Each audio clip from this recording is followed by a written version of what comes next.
చూడండి, ఇది Anjaneya fast foods. Anjaneya fast foods అంటే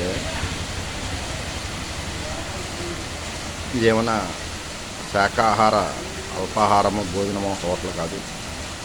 ఇక్కడ చికెన్ బిర్యానీ, దమ్ బిర్యానీ, అలా నాన్ వెజ్ ఐటమ్స్ తోటి కలిపిన ఫుడ్ దొరుకుతుంది. దౌర్భాగ్యం ఏంటంటే ఇటువంటి హోటల్కి ఆంజనేయ స్వామి పేరు పెట్టి ఆంజనేయ అని పెట్టడం ఒక చండాలమైన పని. ఇటువంటిదే హిందువులు చేసే తప్పులు. అభిమానం భగవంతుడి మీద ఉండొచ్చు, కానీ ఆంజనేయ అని కాకుండా ఇంకోటి ఏదైనా పేరు పెట్టుకోవచ్చు. ఆంజనేయ, అన్నపూర్ణ అనే పేర్లు పెట్టి ఇలా నాన్ వెజ్ హోటల్స్ నడపడం అనేది దాని చండాలం ఇంకోటి ఏం లేదు.